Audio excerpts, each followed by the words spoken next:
오늘은 좁은 문의 비유에 대해서 이렇게 오늘은 살펴보려고 합니다. 자, 오늘 말씀해 보면 예수님이 늘 그랬듯이 이 마을 저 마을 다니신 곳마다 항상 하나님의 말씀을 열심히 전하셨어요. 그렇게 말씀을 전하시면서 예루살렘을 향해서 그렇게 가고 있는 중이었습니다.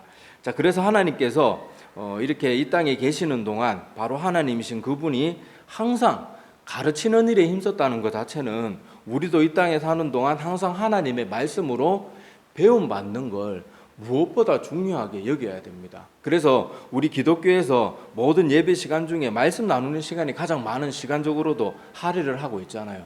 주님께서도 이 땅에 계실 때 항상 사람들을 가르치는 일에 시간을 가장 많이 쏟으셨거든요. 그래서 우리가 항상 하나님의 말씀, 성경의 가르침 이런 것들을 더 알아가는 일에 최선을 다하는 것이 바로 가장 성경적인 삶이라는 거 다시 한번 그렇게 이 말씀을 통해서 눈여겨보고 지나갔으면 좋겠습니다. 그래서 이 시대에는 좋은 목사님들 설교도 물론 많지만은 제가 늘 입버릇처럼 말하지만은 그 목사님의 설교나 유튜브 설교 이런 거 듣는 것보다 지금 이 시대에 정말 중요한 건 자기 스스로 정말 성경 말씀 열심히 읽어야 돼요. 아무리 바쁘고 아무리 시간이 없어도 내가 정말 막말로 직장을 그만두는 한이 있더라도 하나님 말씀 읽는 게 지금 이 시대에 훨씬 중요합니다. 지금 우리가 하루하루가 어떻게 될지를 모르는 그런 시대를 살아가고 있기 때문에 항상 말씀 가까이 하고 특히 설교 듣는 것만으로 절대 만족하지 마세요. 요새는 우리나라 유명한 큰 교회, 대형 교회 목사님들도 이상한 에큐메니컬 운동이나 이런 데 빠져 있어가지고 성경적이지 않은 걸 되게 성경적으로 전하기 때문에 우리가 정말 정신 차리고 정말 오직 말씀에만 깨어있지 않고 그냥 계속 듣는 거 그런 게만 편하게 그렇게 믿다가 보면 잘못된 것에 나도 모르게 처음부터 빠지는 거 아니에요.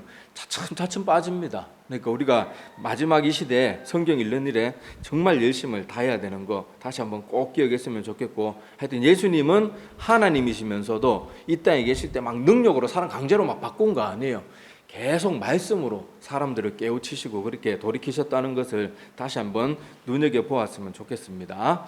자, 이렇게 예수님이 여기 각 성 마을로 다니시면서 말씀을 전하시면서 여행을 하고 있었는데, 자, 이런 주님의 가르침을 받았던 사람 중에 한 사람이 궁금증을 가지고 질문을 합니다. 자, 23절을 한번 보세요.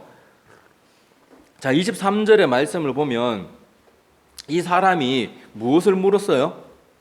주님, 구원받는 자가 적습니까? 그렇게 물어봐요. 자, 그러니까 주님의 대답은 뭐예요?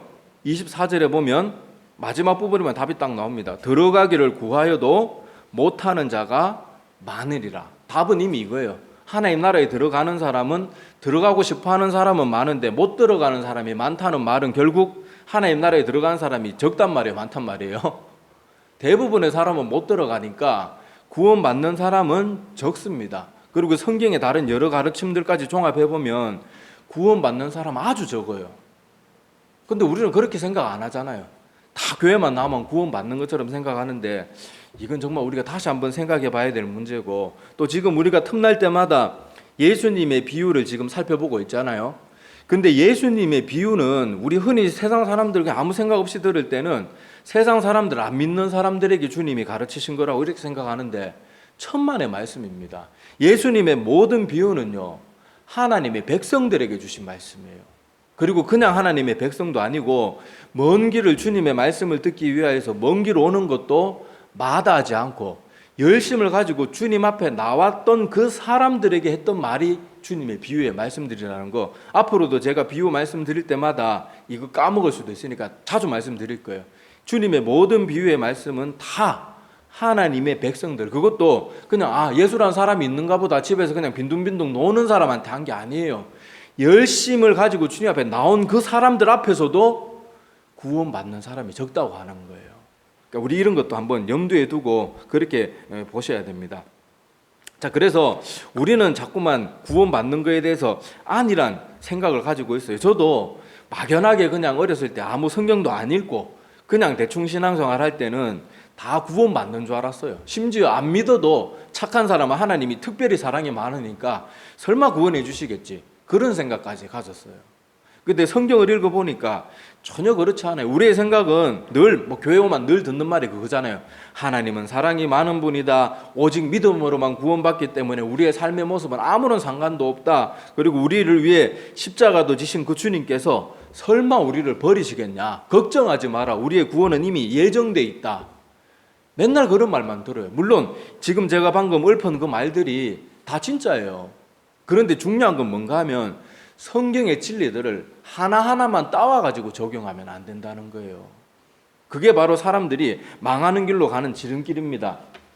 자, 여러분 그 말 자체로는 하나 다 맞지만은 여러분 우리가 어떤 약이나 뭐 이런 것들을 보면은 약 뭐 이렇게 보면 약을 하나 사면 그 안에 설명서가 있거나 아니면은 겉포장에 다 뭐가 적혀 있어요? 주의사항, 부작용, 먹어야 되는 사람, 먹지 말아야 되는 사람. 그래서 뭐 임산부는 먹으면 안 되고, 뭐 심장질환 관련 약 먹는 사람은 먹으면 안 되고, 뭐 혈압약 먹는 사람은 이 약 먹으면 안 되고, 뭐 이런 주의사항들이 있잖아요. 근데 여러분, 약의 효능만 가지고 따지면 얼마든지 세상에 나와 있는 모든 약이 다 좋은 거예요. 근데 중요한 건 뭐예요? 부작용을 우리가 간과하고 전체 그 설명을 우리가 소홀히 여기면 그 사람의 그 뛰어난 효능을 가진 약이 어떤 사람에게는 뭐가 되는 거예요? 죽이는 독이 되는 거예요. 우리가 이런 것들을 자꾸 잊어버리고 하나님의 말씀도 마치 약의 효능만 가지고 약팔이 하는 약장수처럼 그렇게 자꾸 하나님의 말씀을 받으니까 그게 정말 문제입니다. 지금 우리 코로나19 때문에 지금 뻑하면 하루가 멀게 와 무슨 신약 후보 물질이 발견되었는데 와 이거 투여했더니 대단한 호전 반응이 나타났다. 그런데 한 이틀이나 2, 3일 뒤에 보면 또 무슨 기사가 나와요? 10명 중에 한 두세 명은 효과가 있었는데 나머지 몇 명은 별 효능도 없고 심지어 몇 명은 서너 명은 오히려 사망에 이르렀다. 그래서 이 약 안 쓰잖아요. 효능은 있지만 왜 안 써요? 두세 명에는 효능이 분명히 있어. 근데 또 다른 두세 명은 죽는 거예요. 그리고 또 어떤 사람은 효능도 없고.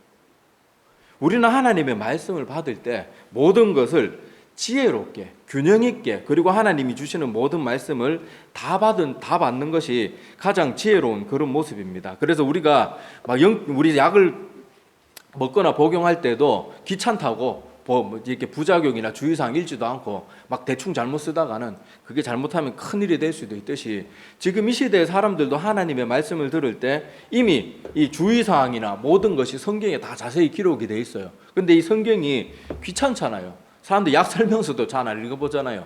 그러니까 그냥 카더라 통신, 그냥 이 사람 저 사람 설교하는 거 유튜브나 맨날 들으면서 아이고 그래도 내가 유튜브 듣는 게 어디야. 그래서 이상한 사람들 설교 막 듣고 그냥 분별력도 없이 이 사람 저 사람 설교 듣고 와 저 사람 그렇게 카더 어떤 사람 기도했는데 우리나라 당장 내일이라도 공사나 된다 그러더라. 막 그러면서 자꾸 막 불신 그런 마음에 막 사회를 향해서 불신하는 마음이나 가지고 분노하는 마음이나 가지고 설교 듣고는 하도 그 영에 도움이 안 되는 그런 것만 듣는 그런 모습들이 있는데 이제는 우리 카더라 통신 뭐 이렇게 그런 것 같더라 이런 말에 우리 귀를 기울여서는 안 돼요. 온 수천 년 시간 동안 검증된 하나님의 말씀이 우리 앞에 있는데 왜 이거 제쳐두고 쓸데없는 것들을 우리가 자꾸 마음이 빼앗기면 안 되겠죠. 자, 오늘 이 질문을 한 사람이 질문이 아까 뭐였어요? 자, 여기 나오지만은 자, 구원을 받는 자가 적습니까? 질문이 이거예요. 그러니까 주님의 가르침을 받았던 사람들은 주님의 말씀을 들어보니까 구원받는 게 쉽다고 느꼈다는 거예요? 어렵다고 느꼈다는 거예요? 뭘 것 같아요? 자, 질문이 너무 쉽죠? 자, 이 사람은 예수님 그러면 구원받는 사람이 적습니까? 이런 질문한다는 자체가 예수님의 가르침이 어땠다는 거예요? 주님의 가르침을 가만히 들어보니까 나는 유대인이면 다 구원받는 줄 알았는데 할례 받으면 다 구원받는 줄 알았는데 이거 구원받는 게 이게 장난이 아니구나. 그러니까 이런 질문을 하는 거예요. 자, 여러분 못 믿겠으면 성경을 한번 찾아봅시다. 자, 마태복음 5장 20절로 한번 가보세요. 마태복음 5장 20절. 자, 마태복음 5장 20절. 자, 20절에서 우리 30절까지 다 볼 텐데 뭐 시간 관계상 한 절 한 절 다 보지는 않고 중요한 거 한 몇 구절만 보겠습니다. 자, 마태복음 5장 20절을 보면 자, 우리 같이 한번 읽어 볼까요? 자, 마태복음 5장 20절 한번 같이 읽어 보겠습니다. 자, 시작. 내가 너희에게 이르노니 너희 의가 서기관과 바리새인보다 더 낫지 못하면 결코 천국에 들어가지 못하리라. 자, 예수님은 이 말을 하면서 20절 마지막 부분에 보면 결코라는 말까지 쓰면서 이 말을 하고 있는데, 자, 여기 너희 의는, 여기 말하는 의는 내적인 의를 말하는 게 아니에요. 왜냐하면 바리새인과 서기관들은 그 마음 가운데 하나님이 인정하시는 의가 있었어요, 없었어요? 없었잖아요. 그래서 여기서 의는 우리의 외적인 신앙생활도 바리새인이나 서기관보다 낫지 못하면 천국에 못 들어갈 수도 있다가 아니에요. 결코 못 들어간대요. 결코. 우리는 이런 말을 되게 우습게 여기고 가볍게 여기고 설마 하나님께서 그러겠어요? 이렇게 말하잖아요. 근데 주님은 결코란 단어까지 쓰고 있는 게, 결코란 단어까지. 그러니까 너희들이 이 말을 가볍게 안 들었으면 좋겠다는 마음으로 이 말씀을 하시는 거예요. 그러니까 너희 의가 서기관과 바리새인보다 더 낫지 못하면 하나님 나라에 결코 들어가지 못한다. 자, 우리 외적인 믿음 생활 자체도 바리새인이나 서기관들 수준이 돼야 된다는 거예요. 그 이상이 돼야 된다는 거예요. 근데 우리 말다시피 바리새인이나 서기관들이 신앙생활 얼마나 철저하게 했습니까?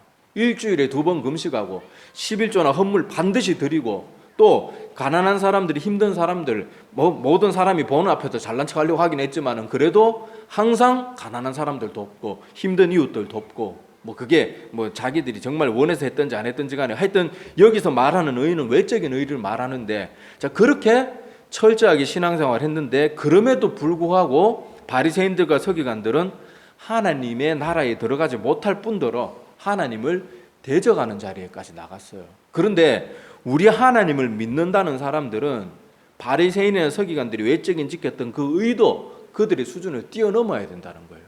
근데 우리는 가만히 보면 신앙생활 할 때 좀 너무 안일한 모습들 있잖아요. 예배도 별로 중요하게 여기지도 않고, 그냥 제가 이렇게 교회에서 이렇게 예배 드릴 때 보면은 사람들 그냥 스마트폰 만지다 가는 사람도 있고, 쓸데없는 그냥 옆에 사람하고 수근수근 거리다 가는 사람도 있고. 그런데 우리가 그런 것들은 하나님의 말씀, 주님께서 직접 하신 말씀의 기준에 비춰보면 결코 하나님 나라에 들어가지 못할 수 있는 그런 모습이란 말이에요.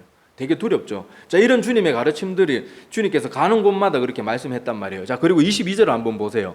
자, 마태복음 5장 22절에 보면, 자, 형제에게 노하는 자마다 형제에게 막 화를 버럭버럭 내도 심판을 받게 되고, 또 22절 끝에 부분에 보면, 자, 우리 이웃 사람에게 미련한 놈, 이 정도. 우리는 이거보다 더 쌍욕도 많잖아요, 그죠?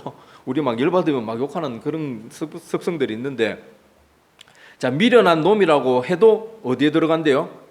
지옥불에 들어가야 된대요.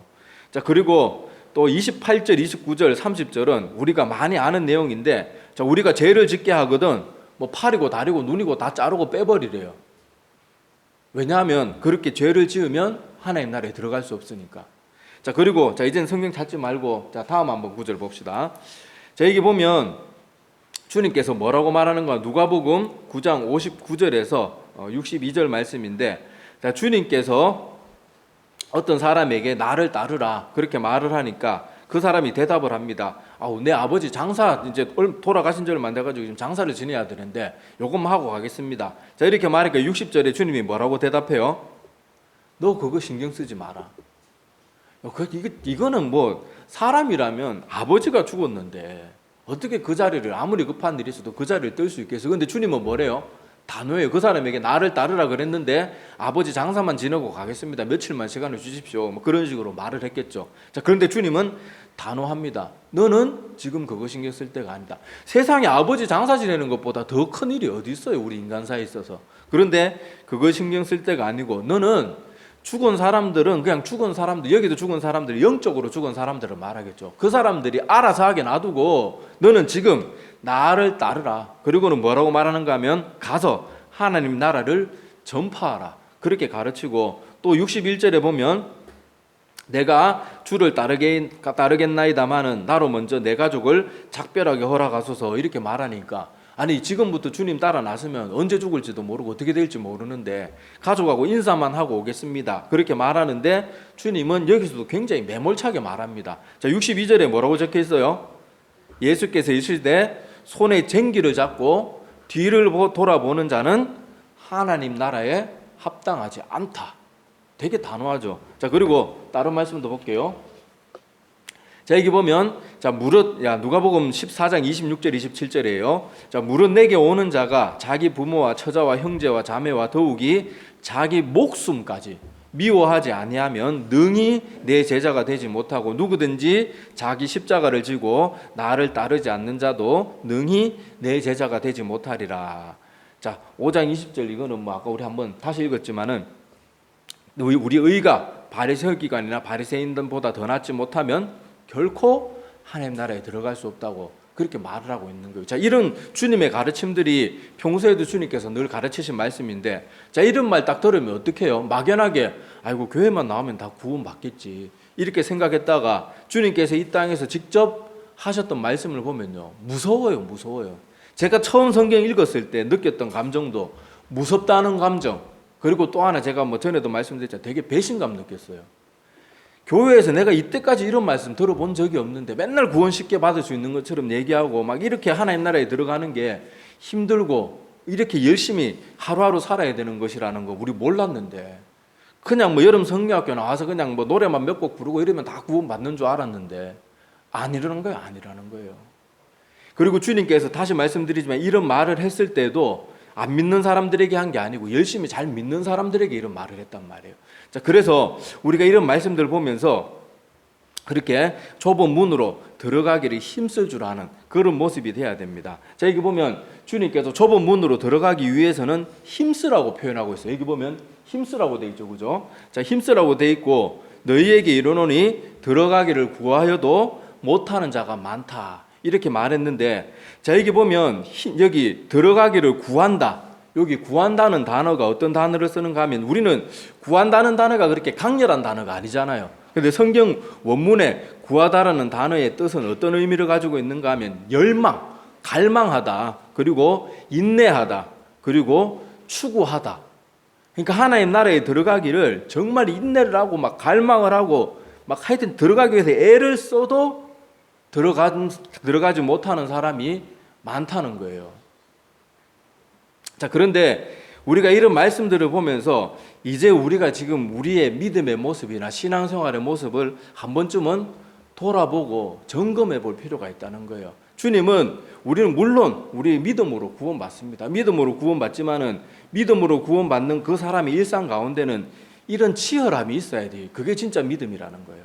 우리는 신앙생활 가운데 아무런 치열함도 없고 좁은 문으로 들어가기 위하여서 막 갈망하고 애쓰고 추구하고 막 그러는 모습들이 있는가 한번 봐야 된다는 거예요.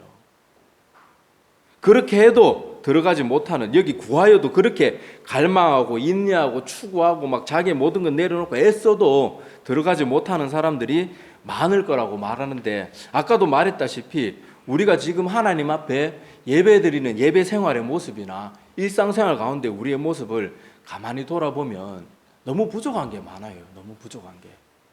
그렇다고 이런 말씀 듣고 절망에 빠지라는 건 아닙니다. 주님께서 이런 말씀들을 왜 그 많은 백성들이 모인 자리마다 왜 이런 가르침을 베푸셨겠어요? 그 백성들을 하나님이 사랑하니까 이런 말씀을 주시는 거예요. 우리가 하나님 앞에 내 삶을 돌아보거나 내 예배의 자리의 모습을 돌아보거나 할 때 부족함이 느껴지면 하나님이 깨닫게 해주시는 거예요. 사랑으로. 하나님이 포기하시면요 이런 말씀 안 주십니다. 이런 말씀 들을 기회도 안 줘요. 바리새인들과 서기관들처럼 끝까지 주님 대적하는 자리에 나가서 그냥 멸망에 이렇게 그냥 버려두는 거예요. 자, 그러니까 우리가 오늘 이 말씀들을 들으면서 이런 말씀 들을 때마다 힘들어 막 어떻게 이렇게 할 게 아니고, 하나님이 오늘도 이런 말씀을 주시는 것은 하나님께서 나를 정말로 구원받기를 간절히 바라고 계시는구나.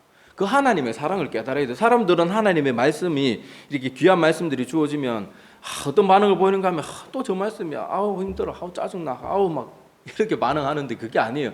하나님은 저번에도 우리 성경 말씀 살펴봤지만은 그 사랑하는 자들에게 징계를 아끼지 않으세요. 조금이라도 잘못되면 헛된 길로 나가지 않도록 붙들어 주시는 거예요. 부모님이 자기 자녀를 아주 사랑합니다. 그러면 사랑하는 자녀가 맨날 나쁜 친구들하고 어울려 다니면서 막 폭력을 행사하고 물건 훔치고 심지어 마약이나 이런 거에도 손을 대고 막 온갖 나쁜 짓을 다 하고 돌아다닌다. 그러면 정말 그 부모가 그 자녀를 사랑하면 어떻게 하겠어요? 그래, 인생은 네 거니까 네 멋대로 살아라. 내버려 두면 그건 부모님이 자녀를 사랑하는 모습이 아니에요. 정말 사랑하면 어떡하겠어요? 계속 타이르는 거예요. 타이르고 뭐 타이르도 안 되면 매도 들고 때로는 따끔한 충고도 하고 때로는 뭐 음성이 높아지기도 하고 그렇게 하는 것이 하나님이 그 백성을 사랑하는 것이거든요. 저도 이런 말씀 예수님의 비유의 말씀들은 대부분 좀 무서운 말씀들이 많아요. 우리는 예수님의 가르침이 다 쉽고 달콤하다고 생각하는데 전혀 앞으로 예수님의 비유 하나하나 살펴보면 그렇지 않다는 거 알게 될 거예요. 그래서 이 말씀을 준비하면서 어제 걱정을 많이 했어요. 아유, 비유의 말씀 이거 하다 보면 다 좀 무거운 말씀이고 우리가 생각했던 거가 다른 그런 말씀인데 성도들이 지치지 않을까. 근데 그게 아니에요. 하나님은 사랑하는 그 백성들을 계속 가르치시고 계속 인도하시는 거예요. 그러니까 우리가 이런 말씀들을 잘 받으셔야 됩니다. 자, 그리고 이런 사람들이 그렇게 구하기를 힘써도 그 사람들이 하나님 나라에 들어가지 못한다고 하면서 주님이 그 뒤에 어떤 설명까지 하는가 하면요. 자, 여기 보면 자, 이렇게 말하고 있어요. 자, 누가복음 오늘 본문 말씀입니다. 13장 25절에서 27절에 보면 자, 집주인이 일어나 문을 한번 닫은 후에는 안 열린다는 거예요. 자, 그러면서 밖에 서서 막 사람들이 문을 두드립니다. 주여, 문 좀 열어주세요. 이미 구원의 문은 닫혔다는 거예요. 자, 닫혔다는 건데 그때 문 뒤에서 대답하시는 주님의 음성, 이 주인은 주님을 말하겠죠. 자, 이르되 나는 너희가 어디에서 온 자인지 알지 못한다. 왜냐하면 그 사람들의 삶의 모습은 하나도 하나님께로부터 온 모습이 아니었으니까 하나님이 이렇게 말하는 거예요. 자, 그리고 26절에 그때 너희가 말하되 우리는 주 앞에서 먹고 마셨다. 이 말이 뭔가 하면 주님 안에서 성도들 간의 교제, 그러니까 교회 생활도 열심히 했고 성찬, 성례식도 열심히 참석했다. 주님 아시잖아요. 그렇게 지금 막 변명하고 있는 거예요. 그리고 주님은 또 우리를 길거리에서 가르치셨습니다. 주님께서 오늘도 우리에게 지금 이렇게 말씀을 베푸시는 것처럼 우리가 말씀 듣는 자리에 나가서 열심히 주님의 설교도 듣고 아멘 아멘 하고 반응도 좋았는데 왜 그러십니까? 지금 그런 식으로 한 마지막 구원의 문이 닫힌 후에 그렇게 안타깝게 애절하게 변명을 하는 모습을 말하는 거예요. 자, 그런데 27절에 다시 한번 아주 단호하게 딱 잘라버립니다. 자, 그는 주인이신 주님을 말하죠. 너희에게 말하여 이르되 나는 너희가 어디서 왔는지 알지 못하노라. 행악하는 모든 자들아 나를 떠나가라 하리라. 자, 이게 행악하는 자들이 어떤 사람들이었는가 하면 26절의 말씀에 보면 주님 앞에서 말씀도 듣고 성찬도 하고 성도들의 아름다운 교제도 나누고 주님의 말씀의 가르침을 즐겁게 받았던 사람들이에요. 그런데 그럼에도 불구하고 주님은 그 사람들이 교회 다녔으니까 선한 사람을 인정해 주는 게 아니고 니들이 아무리 그런 짓 하고 아무리 교회 예배 잘 드리고 말씀의 반응이 좋아도 행악하는 자들이라고 말해요. 행악하는 자들. 근데 요 똑같은 뉘앙스의 말이요 성경 다른 곳에 또 나옵니다. 자, 아까 요 말씀 들을 때 요 내용이 어디서 많이 본 것 같다 싶을 텐데 자, 이 말이 바로 여기에 나와요. 자, 이거는 우리 많이 읽어본 유명한 구절이죠. 자, 나더러 주여 주여 하는 자마다 다 천국에 들어갈 것이 아니요 뭐 하늘에 계신 뜻대로 행한 자라 들어가리라 그렇게 말하면서 자, 22절과 23절에 보면 아까 그 구원에 이르지 못한 사람들의 변명의 내용과 거의 똑같아요. 자, 여기서 뭐라고 말하는가 하면 그날에 많은 사람이 나더러 이르되 주여 주여 우리가 주의 이름으로 선지자 노릇하며 주의 이름으로 귀신을 쫓아내며 주의 이름으로 많은 권능을 행하지 아니하였나이까 하리니 그때 내가 그들에게 밝히 말하되 내가 너희를 도무지 알지 못하니 불법을 행하는 자들아 내게서 떠나가라 하리라 그렇게 말하고 있어요. 자, 여기서도 보면 하나님의 비유의 가르침이나 주님께서 이 땅에 오셔서 그렇게 가르친 여러 말씀들은요 빈틈없이 맞물려 돌아가요. 어떤 사람도 이렇게 말합니다. 예수님이 가르치신 이 땅에 오셔서 가르친 그 가르치심이 하도 오묘하고 뛰어나니까 예수님을 하나님의 아들로 인정하지 않는 그저 그냥 종교학자들이나 이런 사람들은 이렇게 말하죠. 예수님은 워낙 우리 일반인들보다는 지혜롭고 그 머리가 뛰어난 사람이었으니까 그때 그 순간순간에 맞게 적당한 말이 탁탁 튀어나왔다. 그래서 얼마나 기가 막히게 말을 했는지 모른다. 그러니까 임기응변식으로 그때 적당한 말을 했는 분이 주님인 것처럼 그렇게 말하는데 주님의 모든 가르침을 보면요 임기응변으로 하신 말이 아니에요. 다 맞물려 돌아간단 말이에요. 오늘도 말씀도 보세요. 저에게 전혀 다른 장소, 전혀 다른 대상, 전혀 다른 상황 가운데서 말하는데 내용이 어때요? 똑같은 일관성을 가지고 있는 거예요. 자, 그리고 다른 여러 가지 비유의 말씀들도 보면은 주님께서 그때그때 엉뚱한 소리 한 게 아니고요. 앞으로 주님의 비유 여러분들이 계속 같이 나누면 아시겠죠. 다 한 내용을 말하고 한 곳을 향해서 나가는 그런 모습들을 볼 수가 있습니다. 자, 그래서 이렇게 주님의 말씀은 항상 일관성 있고 진리 대신 가르침이기 때문에 우리가 충분히 신뢰할 수 있다는 거예요. 주님은 그때그때 지어낸 말이 아니고 진짜 하나님 나라를 깨닫고 알고 그 모든 것을 보고 계시는 분이기 때문에 말씀이 일관성이 있을 수밖에 없는 거예요. 사람들이 막 그때그때 임기응변으로 막 쥐어 짜내고 그때그때 맞는 말 하면요, 말이 일관성이 없고 맨날 흐트러집니다. 그런데 주님의 가르침이 그렇지 않다는 것 자체가 주님이 어떤 지어낸 말을 하는 게 아니고 하나님의 그 모든 세계를 확실히 보고 있는 분이니까 본 그대로 깨달은 그대로 사람들에게 가르쳐 주시니까 일관성이 있는 거예요. 자, 그래서 오늘 이 말씀들을 종합해 보면요, 주님께서는 우리 이 땅에서 교회에서 뭐 직책이나 뭐 어떤 권능이나 은사를 행했던 거 이런 것들은 눈여겨 보시지 않는데요.